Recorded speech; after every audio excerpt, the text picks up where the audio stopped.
And without further ado, I'd like to introduce Trish Renzik. She is one of our business coaches with Change Labs. She's also very, very well versed in a lot of things, basically working with businesses for a number of years. And she's an awesome person to know.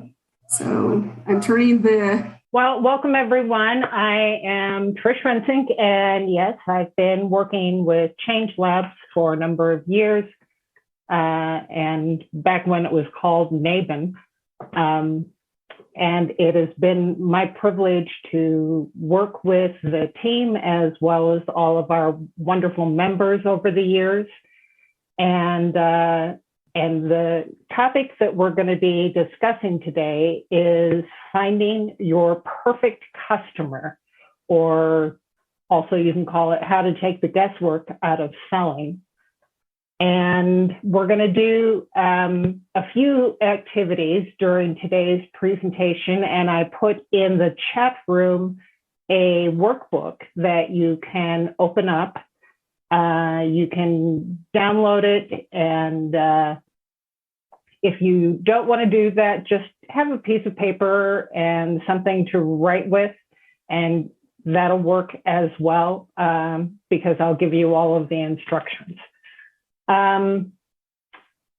So what are we doing today? So first of all, what we're covering is you're going to learn how to get specific and detailed about your ideal customer persona and why doing it will make selling more easy. And we'll go into the definition of the ideal customer persona and how it compares to target customer or target market and how it fits in, because I don't want you to get confused by different monikers for the same thing. So what you're going to get out of this is learning how to get specific and detailed about your ideal customer, why it makes selling more easier, and why you need an ideal customer persona, and the two things that you need to know in order to sell more, and some of the most frequently asked questions that I've received over the years regarding what I refer to as ICP, ideal customer. We'll go into your ideal customer canvas and how to create your customer story, and looking at trigger words and phrases, and how emotions tie into the actual selling process, and also creating your business short story. So that's just an overview of what we're going to be covering. So we're going to start by defining what an ideal customer persona is. So again, you may have heard the terms target customer and target market, and essentially a target customer is the same as an ICP, as an ideal customer persona. A target market is simply a group of people or entities, if you're a business to business, that are alike or similar. So a group of people that your message can reach. And to identify your market, you really have to identify your ideal customer first. So basically, it's a how-to guide for reaching your ideal customer. And it is a detailed and descriptive narrative of the kind of person your solution, your business solution, was made for. And it will give you a look at what they want to achieve by trying your product and the features and benefits of your product that matter most to them. So why do you need one? Well, bottom line is, if you don't have one ideal customer in mind as you solve problems, selling products and growing an audience, there's a good chance that your marketing will not reach the right customers. So if you're trying to talk to everyone, you're actually not talking to anyone. And it's the problem with talking to everyone is you might attract the wrong kind of customer. And I did experience this as a consultant a number of years ago, and getting people that thought, I could help them. And in reality, the best help I could offer them was referring them to someone else. But it made me go back to identifying my ideal customer and changing my messages. So once you identify your perfect customer, your marketing becomes so much easier. And whether it's social media marketing or paying for ads on television or on the web, it is critical for your marketing. And you'll know just what to say to take your potential customers from simple awareness to interest to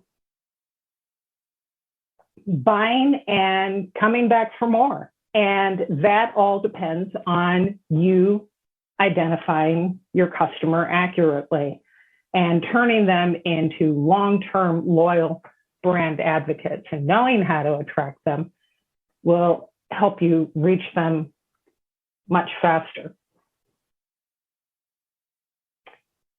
So when you understand your ICP,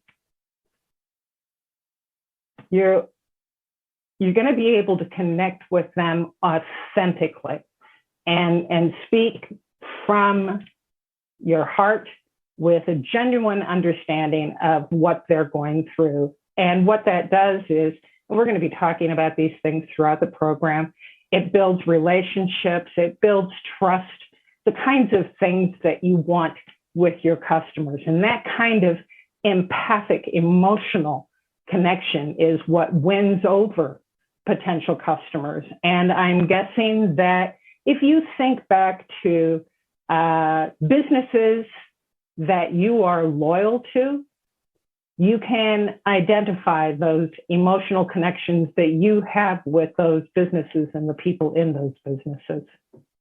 So what are some things we need to know about our customers? I want to ask you, what do you think we need to know about our customers, about your customers? So if you want to just write some things in the chat room, what do you think we need to know about them? Great. Age, gender, location, education levels, occupation. Great. What else? Income. When you are looking for a particular product or service, what do you want them to know about you? Don't you want them to have a sense of what problem it is you're trying to solve, or what you want and what you need, and perhaps what kinds of scope of work and knowledge? Great. Yes. So on page 2 of your workbook, or just on, again, a piece of paper, make some notes about what you should learn about and why you need an ideal customer persona. And I'll give you a couple of minutes to do that, and then I'll be asking for some of you to share. So thanks for asking that, Terry. What I'd like you to note is, what do you need to know about your customers, potential customers, your ideal customer, and why you need an ideal customer to define your ideal customer. Alberta, if I could call on you, what are some things you think you need to learn about your ideal customer? Their knowledge on the they're going to provide, services they're going to provide, the history on how much they know about your product or service. Yes. Basically, the services that's going to provide, how much information I know on it, where it's coming from, just the services, knowledge, basically knowledge on information on the services provided, and history, how much they know about the services, and pretty much my knowledge, and if certifications are required, what type of certification, depending on the services that's being provided. Okay, great. Tommy, why is it important to know someone's occupation? In, I guess, my business, I cater to businesses. So I usually make logos for businesses. So if I can get an idea of like what their business, what they want their occupation to be, or what sort of experiences they have from their occupation that they're bringing forth into their business, it sort of helps me, understand them better, and sort of what motivates them and their intentions, and, guides the whole design process. Okay. Is there a kind of category of occupations that your ideal customer would fit into? I have to think about that. Okay. All right. That's fine. All right. Well, let's explore just a little bit further. This is a quote by Zig Ziglar. He, I don't even know if this guy is still around, but he has been a sales guru for a number of years. And he says people don't buy for logical reasons, they buy for emotional reasons. And those emotions can range a huge gamut from I need something, and if I don't get it, I'm going to be frustrated trying to make up, or it's going to make me happy, or if I don't buy this particular thing, my kids are going to be screaming. It can be any number of things. So people don't buy for logical reasons. They buy for emotional reasons. And particularly if any of you are artists and selling products with value, they buy for emotional reasons. And you may or may not be similar to your ICP, but you have to be able to step into their shoes, because if you don't, you're going to have a really hard time growing your business, because you want to make that emotional connection with them. And most target market discussions give you a general sense of your customer, because I will often see, businesses who identify, it's like, well, my customers are, in the range of 40 to 60 or 18 to 25.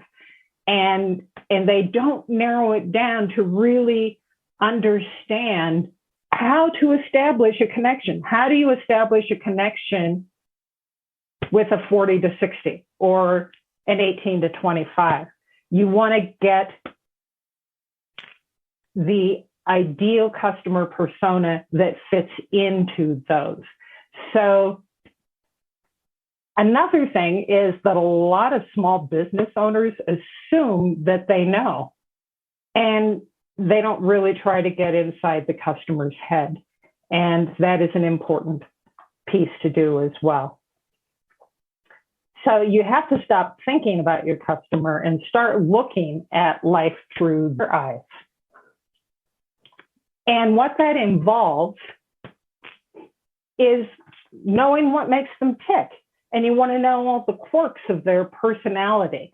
You have to talk with them, you have to interview them, observe them, study them, and understand what their likes and dislikes are, and deepest fears or deepest desires and darkest fears. And And that's what's going to help you to really connect with them. So think about when you have a problem and how do you feel? You might feel alone. You might feel desperate.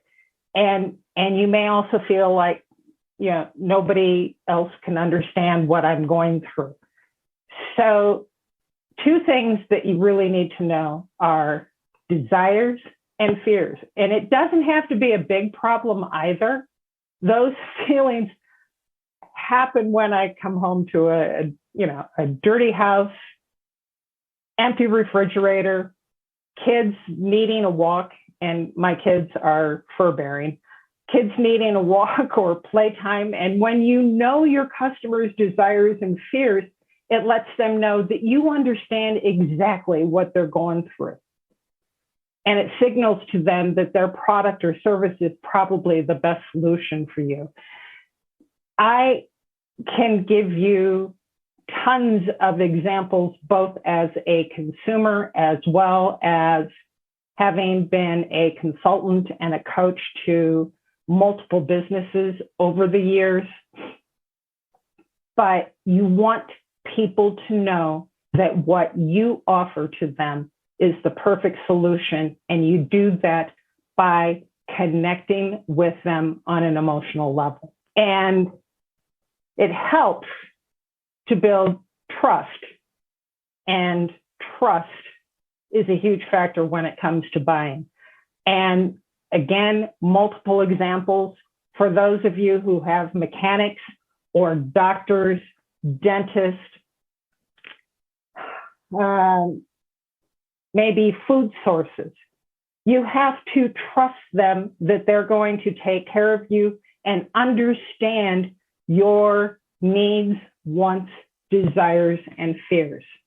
And in order to communicate that with them, you also have to trust them. So the same is true when you are the provider. Trust is incredibly important. So let's take a few minutes and start brainstorming your customer personas, your ideal customers' dreams and nightmares. And this is on page 3 of your workbook. And just take a few minutes to brainstorm their desires and fears. So, Terry, I don't know your business. Would you be willing to share what you think are your ideal customers' dreams and fears? Sure. Can you hear me? Yes. Okay. So maybe I don't have an existing, I'm just contemplating about starting up my own business, and it would be somewhat like a boutique consulting firm for a small pool of clients. But I think I would think some of their desires would be to have information, data that's streamlined for them to make good decisions, so that it's, the information is readily available to them when they open up their laptop or their mobile devices, is what I would think my ideal customer would like to have. I guess some of the fears that they could potentially face would be having incorrect information that's not readily there, that's sort of questionable. Has it gone through like a QA/QC check process? So, that's what I had. Great. Thank you. Mm-hmm. Thank you. So again, as Marsha mentioned, I've been doing this for quite some time, and I have heard lots of objections to some of the things that we suggest in defining your ideal customer. And those are some of the things that you might get stuck on these. And I'm guessing that you all might identify with 1 or 2 of these. So let's just go through those. And One of the first is, and again, we get this from a lot of people who sell luxury, who sell art. What if what I sell is a luxury and it doesn't solve a problem? Well, every human being, which means every customer, has dreams and fears, hopes and nightmares, as we've been discussing. And the more you understand that, the more effective your communication will be, even if you never mention their fear, their pain, or their nightmare.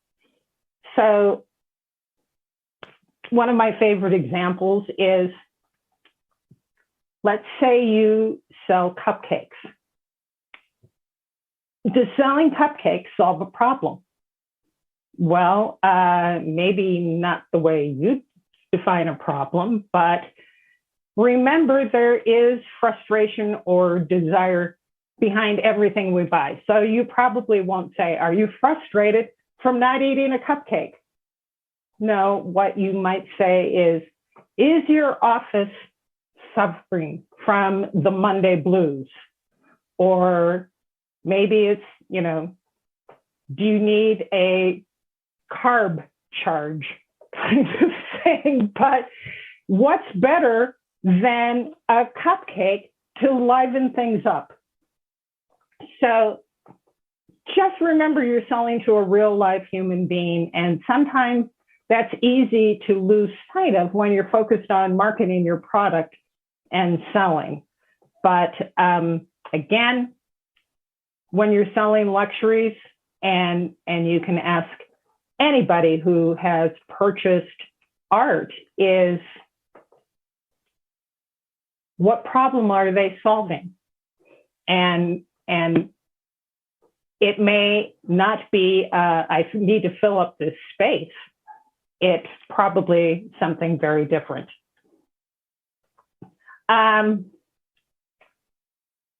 This is one that I hear from nearly everyone. And what if my product can help everyone? So when we ask people, who is your target? Well, everyone can use what I offer. Well, there's over 7 million people on the planet, and you could never serve all of them, even if you wanted to. So creating an ICP will not reduce your customer base or limit your success. And I bet you can think of a lot of businesses where you're not the ICP, and yet you still do business with them. And the example that I oftentimes use, and some of the folks on the call who are from Change Labs have probably heard this before. Do I look like the ideal customer for REI? No, but if I want a new pair of hiking boots, or good socks for my hiking boots, or walking poles, or something like that, where am I going to go? I'm going to go to REI, because I know who their ideal customer is. And just because I'm not their ideal customer doesn't mean I don't have a need for those same products. So I'm guessing you all can think of a number of situations where that's also true for you, not necessarily REI, but where you're not that business's ICP, but you still give them business. When you get specific, your message is a lot more compelling. And the personality of your brand shines through. And Tommy, my guess is that a lot of your customers, clients, want the personality of their business to shine through. Is that right? Yes. So if you want to attract people that resonate what you're putting out into the world, you can't appeal to everyone, but you also want to make sure that you're appealing to someone. So the key to appealing to the right customers is to get specific. And I want to expand on that. It depends on the project. Sometimes they want it to reflect the community that's involved. Like if it's for an event, like a t-shirt for an event, or if it's data, then it needs to reflect the data. But it has to reflect something.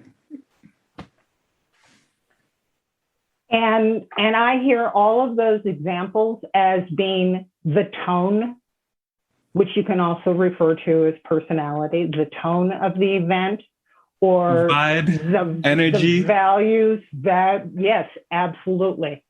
So you're on the right track there. One of the other objections that we get a lot of the time is, how do I get specific when I have more than one type of customer? And most businesses do have more than one type of customer. So whether it's talking about gender, age group, or whatever, there is diversity. And when we take people through the business model canvas in our cohorts, and those of you who have perhaps met with a coach on Mondays, for those of you who do, when we take people through business model canvas, we ask them to identify what types of customers, and they can probably be categorized and grouped. So you can create multiple ideal customers, but typically a business has one primary ideal customer. And again, what you want to remember is people do business with people. They don't do business with businesses or companies. And when you want to become real and talk to a real person, you're being genuine and you're being true to your vision for your business. And that's the kind of thing people respond to, and it gets lost when you're trying to communicate to everyone. And finally, shouldn't I talk to real customers? Because this feels like I'm just making things up. Absolutely. You need to go out and talk to real people. Find out what's going on with them. Ask them questions. Using your imagination is good, but you want to validate it. And it's extremely important to your business that you get in the habit of stepping into their shoes and experiencing their life. And it's how you're going to tap into the empathy that you need to form strong connections. This is a short video on how to get your ideas to spread. This is an animated video by Seth Godin, and there is a much longer version of it, but I wanted to optimize your time, so I have selected this short animated video on how to get your ideas to spread. Before I can do that, I got to tell you about sliced bread and a guy named Otto Rohwedder. Hello. Now, before sliced bread was invented in the 1910s, I wonder what they said, like the greatest invention since the telegraph or something. But this guy named Otto Rohwedder invented sliced bread. And he focused, like most inventors did, on the patent part and the making part.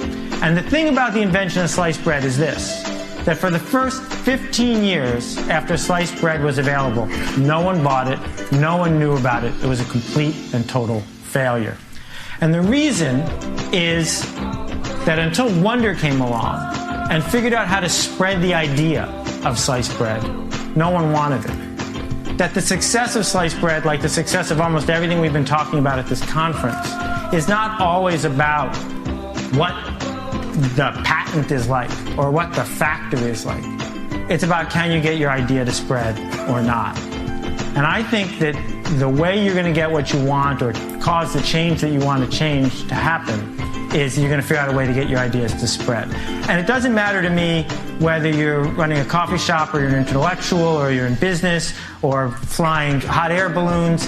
I think that all this stuff applies to everybody regardless of what we do. That what we are living in is a century of idea diffusion. That people who can spread ideas, regardless of what those ideas are, win.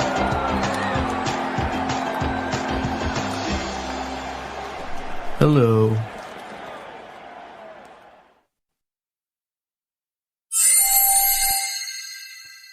Did any of you know that about sliced bread? love that it's a common term, best thing since sliced bread. And the reality is it hasn't been around all that long. All right. In getting into our ideal customer, I want to go over an example, because what we're going to be looking at is identifying the characteristics of your ideal customer and then writing a story. So here's an example. Say I run a kitchen supply store and offer cooking classes. And my ICP is Crystal, and she's married to Jonah. And they're getting by on 2 paychecks, and they have enough to make ends meet and even a little bit extra on some months. And after having their baby, they spend any of their extra money on her. And I'm guessing those of you with kids know the reality of this. But their focus is their family, and they want to be good parents and good to each other. And they know that life isn't always going to be this way, and that as their family grows, so will their income and financial security. But right now, there's not a lot of free time or money for vacations, art, or other luxuries. And when they were first dating, they fostered their sense of adventure, a lot of times taking weekend trips, trying different cuisines, decorating their first home together. And Crystal loves art, nice restaurants, shopping for things for their home. And she made a commitment to bring beautiful and special things into their home that are meaningful. Now, it doesn't have to be expensive, but it does have to tell a story. And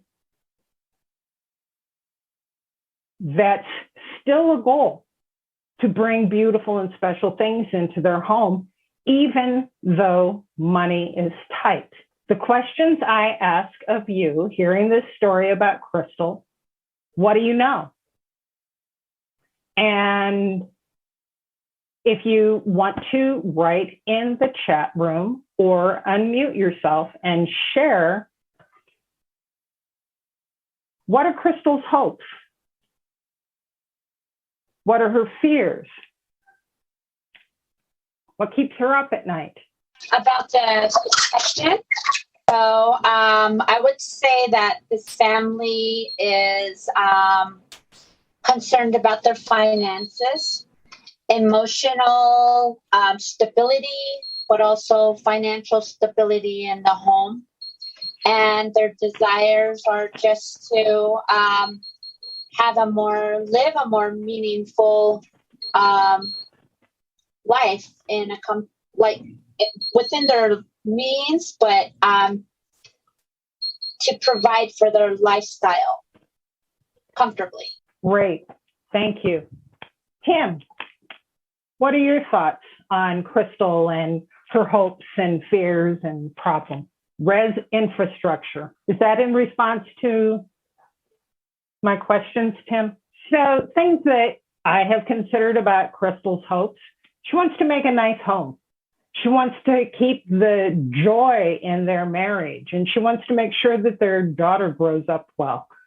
And what are her fears? Well, money, because they're eking by on their 2-income household.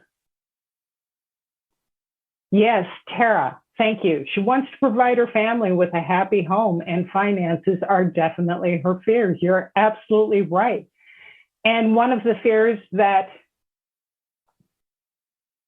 I think is she's afraid that joy might leave their life because money is tight.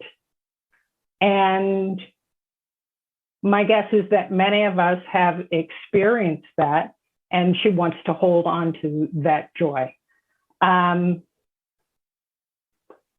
So what are the solutions my kitchen store and cooking class might offer? Great, Denise. Absolutely. Family classes to include children helping. A family discount. Great. Because remember, they liked to eat out and try different cuisines and stuff. And what would be better? I mean, if anybody has watched Queer Eye on television, they know that they try to get the families involved in the, learning how to cook and so on. And it brings joy to them. And they can still be adventurous in what they're cooking. And again, make it a family activity. So great. So what I want you to do is on page 4, and I'm going to give you a few minutes to start writing about your ICP. Now, don't worry about whether or not you're doing it right or wrong. You just really want to get something down. But again, stop thinking that you know everything about them and be willing to look at them with an open mind and fresh eyes. So pick one of the products that you offer or service and create the persona for that one thing. Don't try to do it for everything that you offer. Get really specific, challenge your assumptions. Again, no right and wrong. But as you test some of your messaging, then the answers get really clear, but you have to start somewhere. So just when you get to the business short story, stop and we'll talk about that later. So take a few minutes to jot down, background. So what's their job, their career goals, family, beliefs, male, female, age, income, location, education level, the things that you were mentioning before, personality, their demeanor, their habits, communication preferences. They might want to text versus phone calls. They may want to research on their own versus, ads showing up all the time. Life goals. What are their long-term goals? Their immediate goals. What are the major problems that they have? What's keeping them from their goals? And how can we solve their major problems? And why aren't they buying your product or service? And how do they talk about their struggles? All right, Tommy, I'm going to come back to you. And I want to ask you about your ideal customer's personality. And it's not the business or events personality, it's the individual that you'd be working with, because I imagine there are personalities you might not want to be working with. So what is your ideal customer's personality, their demeanor, their habits?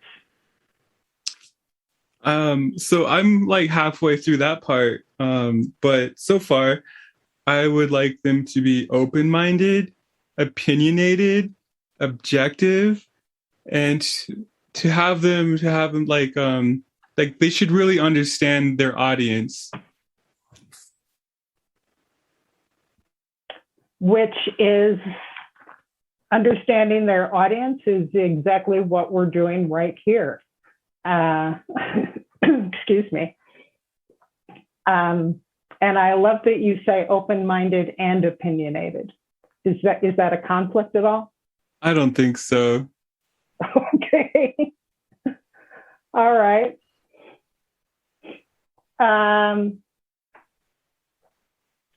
Denise, are you on? Yes, I'm here. What kind of life goals do you think your ideal customer has? I put people on a wellness journey. So middle class, female, more specifically, 25 to 65 years of age, likes Instagram and Facebook. It's independent, has a busy life, but a mom, business owners, and influencers is who what I put down. and trying to find emotional balance some way, likes travel, small business, likes to support small businesses, and is a person who's proud of their heritage. Good, good. What I'd like you to focus on, Denise, is say the perfect customer for you is a 35-year-old woman who has disposable income to invest in luxury items and likes to look unique when she goes to work. Oh, I see. Okay, that does identify my target market right there.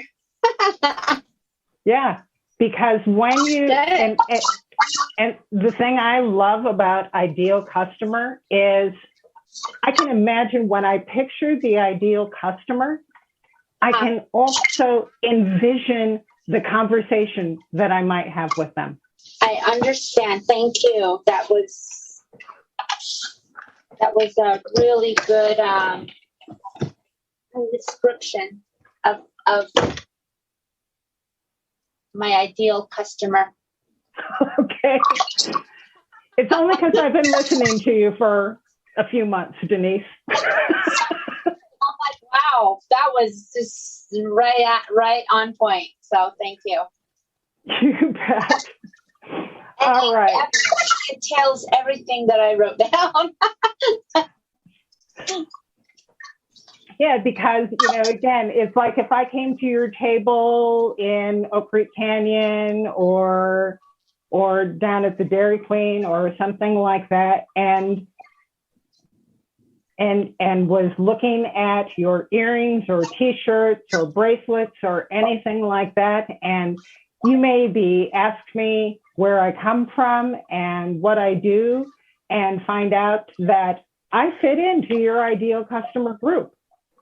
And not that I'm 35 anymore, but anyway, it's like you could say things like, people are going to notice these when you wear them, and I know that you want a distinct style, and it's like that's going to resonate with me. And my guess is that may be true of your ideal customer. So let's continue on. And it's from an emotion. I'm sorry, what? And it's from an emotional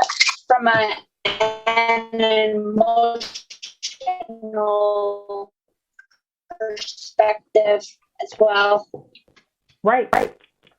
Because you're tapping into their desires, their fears, and their emotions.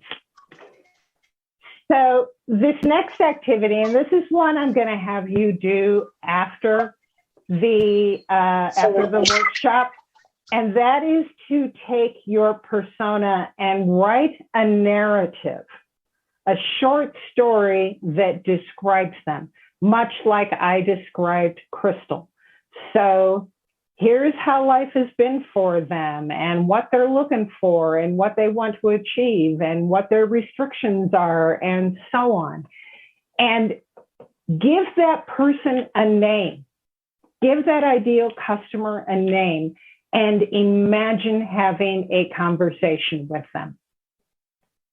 So I'm going to have you do that after the workshop. And I want to talk about connecting through emotions, because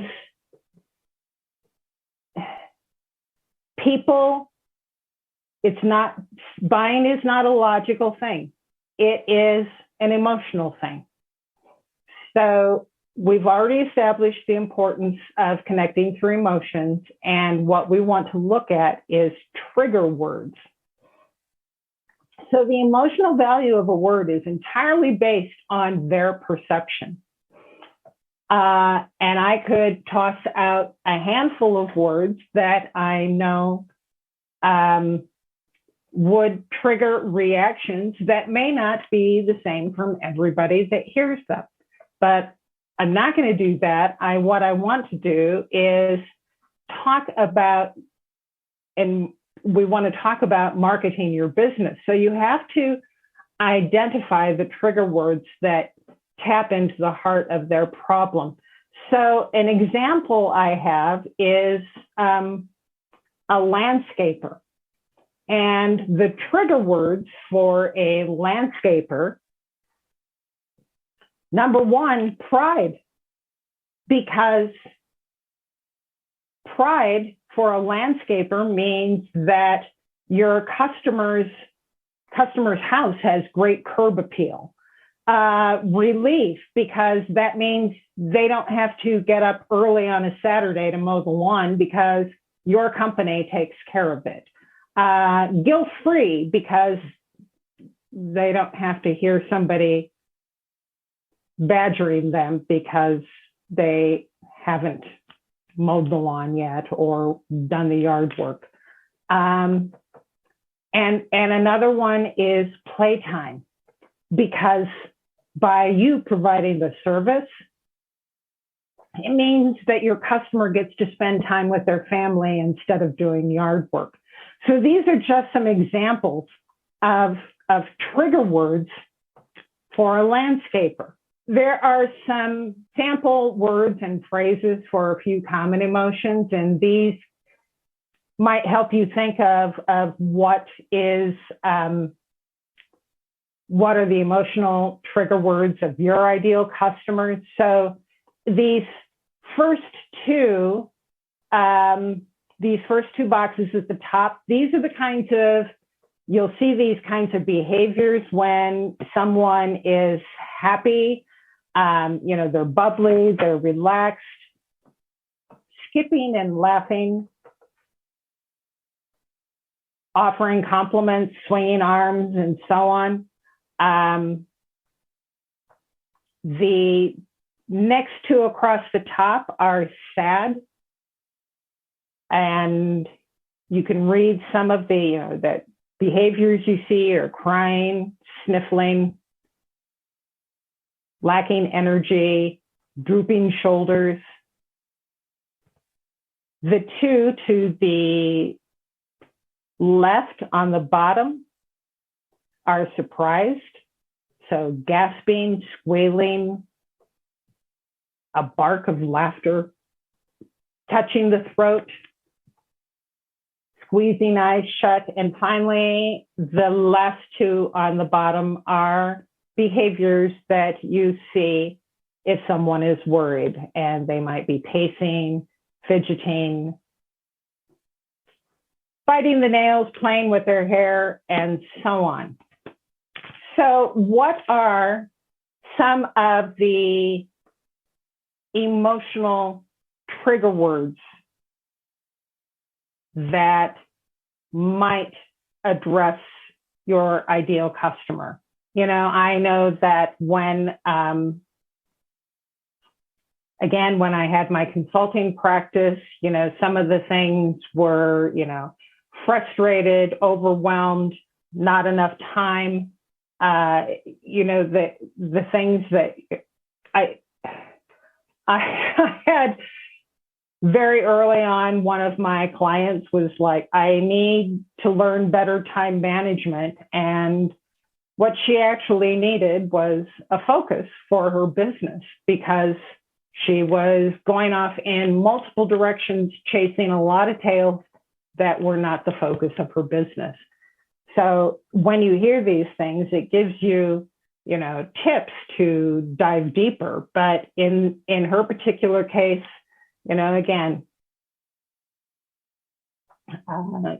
frustration, exasperation, and what we wanted to work towards was being relaxed and at ease, and that running the business, for wanting to help people run their businesses and enjoy running their businesses.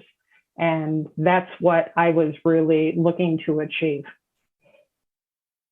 So write down at least 10 emotional hot button words that would tap into the emotion your customer wants to feel when their problem is solved, when you have done the work that you set out to do, and then rank them.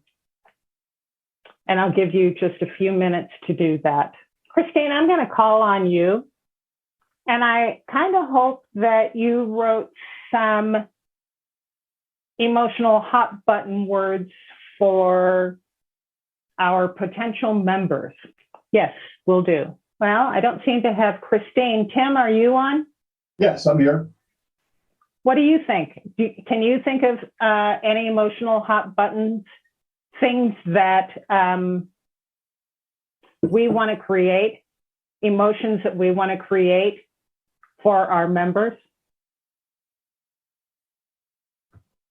Yeah, in terms of it being, of course, beneficial, because I'm looking at happy, all these different emotions, worried, sad, surprised. I'm assuming the hot buttons you want would be something happy or encouraging. Yeah, we want them to be happy and encouraged. Yes. Well, I like relaxed, but it's already on here. I'm thinking also of being confident. I don't see that on happy, so confident would be a good one. Confidence and that is comes great. From being, that comes from being relaxed and happy.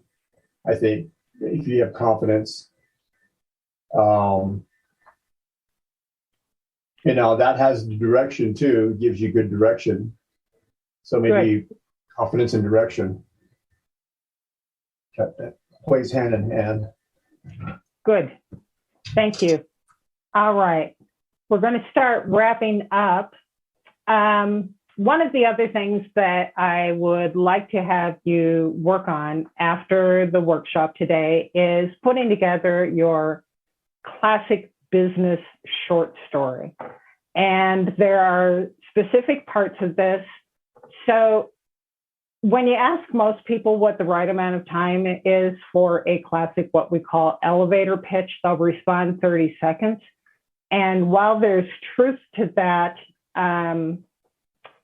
that may also be too long. And good business stories matter because people love stories. And it's important to realize that not everyone will care or have the time to listen to what you have to say. So it's up to you to create an interesting story and as well as get to the point. But one of the things I want to share with you, because many of us, and this is myself included, we can talk ad nauseum about our businesses and what we're trying to achieve. So I want to share this with you. A goldfish has a longer attention span than humans. Yeah, evidently there was a study done by and reported on NPR, and I believe it was back in the 80s or something like that, that said the average attention span was 40 seconds, but then 30 years later, it was like 10 seconds. And a goldfish has 9 seconds of attention span, and most people have an attention span of about 7 seconds. So when we want to get a message across, we need to do it quickly. Wow, indeed, Tim. So the kinds of things that you want to include in your business short story are things like, what problem are you solving? How are you different? And why should they care? So for example, if I use the ideal customer persona as being the service that I offer, hi, I'm Trish. I help small business owners create business stories that get attention, and the small business owners that I know don't have a lot of free time. So what I do is I help them break down the strategies they need to grow their business into quick little actions that they can do anytime or anywhere. And what's not to love about reaching your customers more effectively and developing relationships and making their day. So out of that, you get what problem I'm solving and how what I do differs and why they should care. So again, that's something for you to work on after today's workshop. And the parts of it, again, and this is in your workbook on page 7. So get something written down and then try it out over the next week or so. It's not set in stone. And what you can do is you can try it out, then you can tweak it and revise it and adjust it until you know that when you offer this, it lands successfully, and you will know. So in order to find your perfect customer, then you start telling your story. And I just want to offer a few wrapping up points and give you the time to ask any questions. So yes, you do need to know your ideal customer persona. If you don't, you're just shooting aimlessly and you're not going to get anything. And then stop thinking about your customer. You just want to look at life through their eyes. You want to develop empathy and reach them. So you want to start looking at life through their eyes. You want to know their desires and their fears, and you want to establish trust, because trust is key to buying. Know their trigger words and craft your short business story. So those are the key points from this presentation. And now I would like to offer up the last few minutes for questions. And again, if you want to dive deeper and test out any of this stuff, as Marcia mentioned at the beginning, we have coaching. You can do Ask a Coach any Monday. And I'm up on the first Monday of every month. But there is and any of our coaches can help you with this. So Marcia, what is our next session? What is the next workshop? Thank you, Trish. Hi, everyone. Our next workshop is with April Tinhorn. She'll be talking about communication, connections, and commitment. And that will be on February 9th at 11:30. And you can also sign up for that event via Zoom or our events page on our website. And again, I'd like to reiterate that we are hiring. So if you're looking for a job, check out our jobs website. Thank you. And thank you. And I highly encourage everyone to attend the session with April Tinhorn. She is absolutely amazing. And I know you'll get a lot out of what she has to offer. So any questions about today's content? Yeah. That example of the business story that you shared, what was the third part for you again? The why should we care? Yes, why should the customer care? And what did you say again in your example? That, what did I say? It had to do with, what did it have to do with? Forgive me. Whether it was making contact with customers easier, breaking down their activity into small parts, freeing up time for them, having fun with their business. Okay, thank you. All right, everyone. Does anybody have any questions? You have a minute left. Gotta ask really quick. And if anybody wants to reach me, again, it is Trish, Trish, at nativestartup.org. And I'd be happy to talk with you more.